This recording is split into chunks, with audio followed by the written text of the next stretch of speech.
This last week and a half, our country has been trying to recover from that terrible massacre of 17 people, teens and adults, at that high school in South Florida. I'm sure you know the story, and I'm sure you've heard the many stories after that, including the way those courageous young people have gone out to confront and question some of the government leaders about gun violence.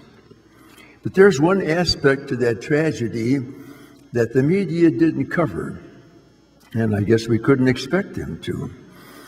And that is, where are those 17 now? What are they experiencing? We could not expect anyone to address that, of course, because it's a question no one is really prepared to address, except the gospel, and especially today's gospel. In the story you just heard, the story of the transfiguration of Jesus. If we take a closer look at the story, I hope you understand what I mean. We read the story of the transfiguration of Jesus every second Sunday in Lent, each time from a different evangelist. This time it's from the Gospel of Mark, and Mark has a very unique vision of the transfiguration. Mark emphasizes something very special about Jesus in the way he portrays the story. But it's important to know that just before this story, there was another story in Mark, the story about Jesus shocking his apostles. In this story, Jesus asked them, "Who do people say that I am?" And then more directly he asks, "Who do you say that I am?" And it is Peter who blurts out with great faith, "You are the Christ, the Messiah." And that's when Jesus shocks them by telling them that he must suffer much from the chiefs and the high priests and the scribes, and then be put to death. And then he says, after 3 days, be raised from the dead. They didn't seem to hear the last part. They were so shocked about the part about his being killed. That's not supposed to happen to a Messiah. A Messiah is supposed to be victorious and triumphant. A Messiah is supposed to conquer everybody. It's no wonder then that they were in shock. But God had something in store for them, and it happened about 6 days later. That's when Jesus took 3 of them up to a mountaintop and began to pray, and that's when it happened. Mark describes it briefly.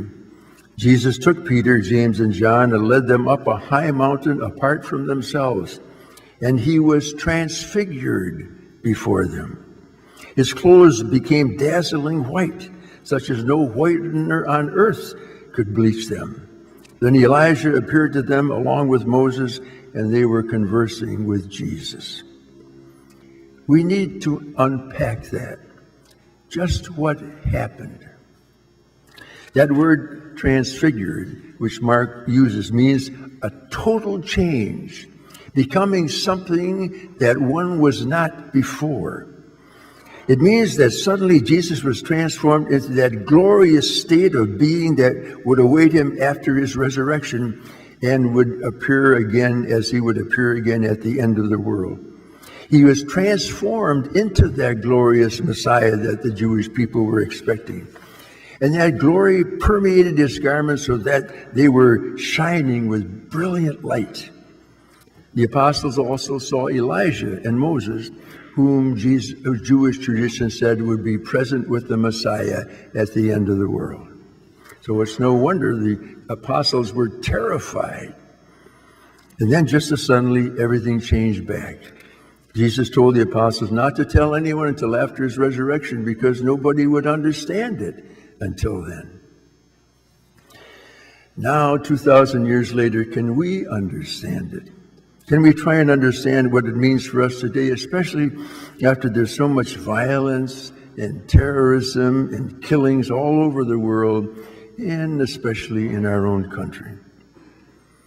I think that is the key.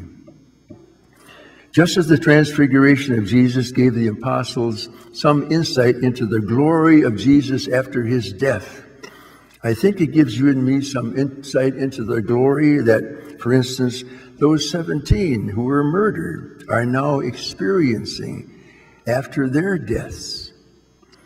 What must it be for them to be in the presence of God? What must it be for them to experience that warm, loving, all-embracing compassion of the Father? What must it be for them to be experienced by Jesus himself, one whom they could recognize as one like themselves?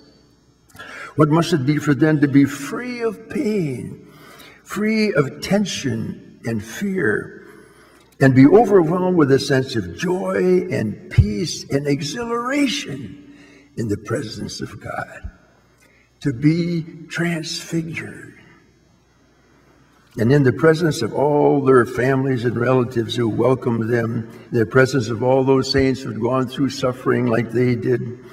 What must it be for them to know that there's no longer any time, no bells or watches or calendars, only an overwhelming sense of freedom and life and joy that they had never experienced before. They are clothed in light, and in a sense even have become light. Some of the memorials set up for them represent them as 17 angels transfigured or resplendent in light. My clumsy words can't even begin to imagine what their experience must be now and forever.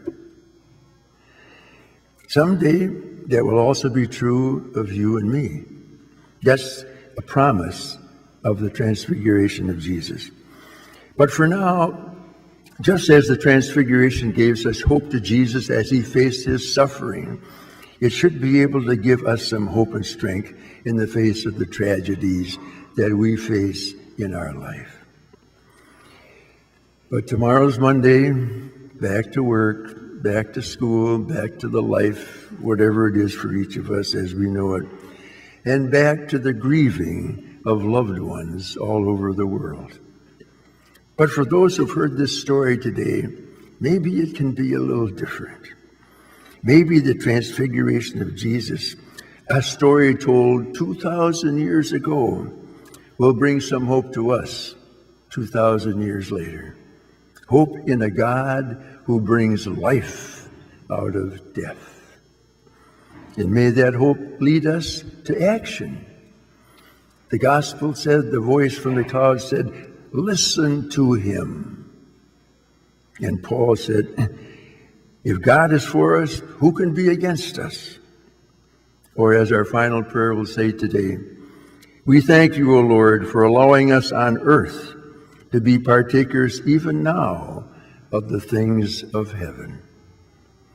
May God in this Eucharist help each one of us know how to respond to the story of the transfiguration of Jesus. Amen.